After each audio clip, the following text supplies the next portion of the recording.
Сәлеметсіңдер ме балалар, менің арнама қош келдіңдер. Бүгін қазақ тілі 8 бөлім, 5-6 сабақ, салт-дәстүр және тәрбие деген тақырыпты өтетін боламыз. Маған тіркеліп, видеоның астына лайк басып, комментарий қалдыруды ұмытпаңдар. Алдымен 5 сұраққа жауап берейік. Ата-анаң, ата-әжең саған қандай ақыл кеңес береді? Сен олардың тілін алмасаң, ренжісең не болады? Егер сен бір қате жасап қойсаң, қалай ақталар едің? Саған олар үнемі кешіріммен қарайды деп ойлайсың ба? Неліктен? Тәрбие тал бесіктен деген ұғымға қалай қарайсың? Осы сұрақтарға жауап берейік. Бірінші сұрақтың жауабы: маған ата-анам, ата-әжем біреудің ала-жібін аттама, асықпай жүріп анықпас, әрдайым күліп, қуанып жүр, тек өзіңе және өз ақылыңа сен, үлкен адамдарды құрметте деп ақыл кеңес береді. Екінші сұрақ: мен олардың тілін алмай ренжісем, өте жаман болады. Үшінші сұрақтың жауабы: мен бір қате жасап қойсам, кешірім сұрап, олай жасағаным келмегенін айтып, енді олай қайталанбайтын деп ақталар едім. Олар маған әрдайым кешіріммен қарайды, себебі олар мені жақсы көреді, және қателік жасасам, олар мені кешіреді, ненің дұрыс, ненің бұрыс екенін айтып үйретеді. Тәрбие тал бесіктен деген ұғымға өте жақсы қараймын. Тәрбие отбасынан, ата-анадан басталады. Ұрпақтың тәрбиелі болып қалыптасуына отбасының тигізер әсері мол. Баланың дүние есігін шыр етіп ашқаннан бастап тәрбие басталады. Бүгінгі сабақтың тақырыбы мекен істеуі. Қимылдың, іс-әрекеттің болу орнын, бағытын білдіретін істеудің түрі мекен істеуі деп аталады. Мекен істеулері қайда, қайдан деген сұрақтардың біріне жауап береді. Оларға жоғары, төмен, әрі-бері, алда, тұс-тұстан, асты-үстінен, әлде қайдан, осылай, тағы да басқа істеу сөздер жатады. Үшінші тапсырма: мекен істеулерді қолдана отырып сурет бойынша сөйлем құра. Біздің ауылдың табиғаты өте керемет. Жоғарыда өте әдемі және биік таулар бар. Төмен жақта киіз үйлер орнатылған. Айналада жылқылар мен қойлар жайылып жүр. Төртінші тапсырмадағы мәтінді мәнерлеп оқып, ат қою керек. Төртінші тапсырманың сұрақтарына жауап берейік. Қазақ халқының салт-дәстүрлері бұрынғы тұрмыс-тіршілікпен байланысты ма? Оны неден аңғарамыз? Қазақ халқының бұрынғы тұрмыс-тіршілігінде 4 түлік малдың маңызы қандай болды? 4 түліктің ішінде не себепті қой, ешкінің мүшелері балаларға ырымдап беріледі? Мәтінді оқи отырып, қазақ халқына тән қандай ерекше қасиеттерді байқай аламыз? Мәтінде аталған салт-дәстүрлер қазір сақталған ба? Балалар, бірге осы 4 сұраққа жауап берейік.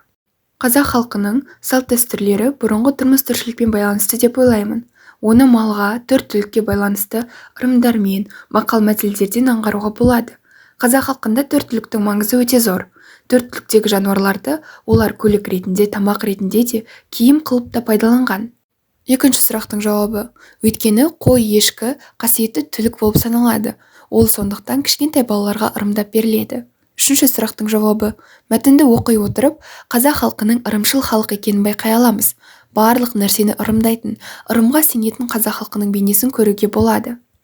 Соңғы сұрақтың жауабы: мәтінде айтылған салт-дәстүрлер қазір сақталған. Үлкендер әлі де балаларға ырымдап, қойдың мүшелерін таратып береді. Келесі тапсырма, 5-ші тапсырманы орындайық. Оқылым мәтіні бойынша өз пікіріңді төмендегі кестеге сәйкес жүйелеп айт. Бірінші: құлақ беру, құйма құлақ бол, сөз тыңда, үлкендердің лебізін жерге тастамайтын азамат бол деген мағынада береді. Өз пікірім: өте жақсы ырым, себебі бала үлкен кісіден бата алып, жақсы азамат болады. Екінші: көз жегізу, көреген бол, қара қылды қақ жарар әділ бол, халқыңа алаламай тең қара деп ұсынады. Өз пікірім: балаға тек жақсы ниетте жасалынатын ырым, әділ, көреген болсын деген ойда беріледі. Үшінші: тіл жегізу, балам, үлкендердің тілін ал, жезтаңдай шешем бол деп тілді беріп жегізеді. Өз пікірім: бала шешем болсын, тілі өткір болсын деген ниетте берілетін өте жақсы ырым. Төртінші: таңдай беру, шешен бол, бұлбұл көмей жезтаңдай әнші бол деп таңдайды алақанына ұрып береді. Өз пікірім: баланың әнші, өнерпаз адам болуына септігін тигізетін ырым. Алтыншы тапсырма: оқылым мәтінінің көркем сөйлеу стилінде жазылғанын дәлелде. Мәтінде кездесетін ауызекі сөйлеу үлгілерін анықта. Мәтінде көркем сөйлеу стилінде жазылған. Себебі мәтін тал бесіктен жер бесікке дейін кітабынан алынған. Мәтінде кездесетін ауызекі сөйлеу стилі мә балам. Жетінші тапсырма: оқылым мәтініндегі негізгі ойды есте сақтай отырып, төмендегі үлгі бойынша ой қорыт. Өз сөзінде мекен, мезгіл сөйлерін қолдан. Менің тіл алғыш бала болуым үшін Ата-анам маған бір айтқанды екі еткізбеуді үйретеді. Әрдайым үлкендерді сыйлап, олардың сөзін орындау керектігін айтады. Мен ата-анамның айтқанын орындауға тырысамын. Менің адал бала болуым үшін ата-анам маған әрдайым шындықты айтып, әділетті адам болуды үйретеді. Мен ата-анамның айтқанын тыңдап, өтірік айтпай, адал болуға тырысамын. Менің шешен бала болуым үшін ата-анам мені шешендік өнерге баулиды. Шешендер жайлы көп ақпаратпен бөліседі. Мен шешендік жырлар мен өлеңдерді көп оқып жаттаймын. Менің әнші жыршы бала болуым үшін ата-анам мені ән үйірмелеріне беріп әндерге баулиды. Мен көп әндер тыңдап, ноталарды үйреніп, әнші болуға тырысамын. 8-ші тапсырма. Тыныс белгілерін дұрыс қойып, сөйлемдерді көшіріп жаз. Өнер алды қызыл тіл. Шешеннің тілі шебердің бізі. Ақпа құлаққа айтсаң ағып кетер, құйма құлаққа айтсаң құйып алар.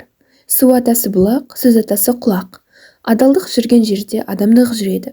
Әдепті бала арлы бала, әдепсіз бала сорлы бала. 9-ші тапсырма. Рөлдерге бөлініп сұхбат құрыңдар. Қазақ халқының салт-дәстүрлеріне нелер жатады? Қазақ халқының салт-дәстүрлеріне сәлем салу, ұзату, бесік той, есік ашу, қыз айттыру, тағы да басқа дәстүрлер жатады. Салт-дәстүрлердің маңызы неде деп ойлайсың? Қазақтардың әдет-ғұрыптары мен салт-дәстүрлері үй ішіндегі отбасылық және адамдарды өзге де топтар арасындағы өзара қарым-қатынастарды қалыптастыруда үлкен рөл атқарады. Әрбір отбасында өзіндік ерекше салт-дәстүрі бар деп ойлайсың ба? Иә, әрине, әрбір отбасының салт-дәстүрлері болады. Қазақтың салт-дәстүрі барлық қазақ отбасыларында ұстанады. Қандай отбасылық салт-дәстүр сізге ұнайды? Маған балаға ат қою, тұсауын кесу, қырқынан шығару дәстүрлері ұнайды. Сол салт-дәстүрлер балаға пайда әкеледі деген оймен келісесіз бе? Иә, әрине келісемін. Біздің дәстүрлер балаға тек жақсылық пен бақыт әкеледі. 10-ші тапсырма. Төмендегі мекен үстеулерін қолдана отырып, сөз тіркестерін құра. Үстеулер: ілгері, жоғары, төмен, алды-артынан, әрі-бері, тауға қарай, алға қарай, ілгері кейін, жоғарыдан. Ілгері жылжыды, тауға қарай жүгірді, төмен түсті, алды-артынан орады, әрі-бері қозғалды, жоғарыдан түсті, алға қарай тартты, ілгері кейін қозғалды, жоғары өрмеледі. Балалар, осымен сабақ аяқталды. Келесі сабақта кездескенше.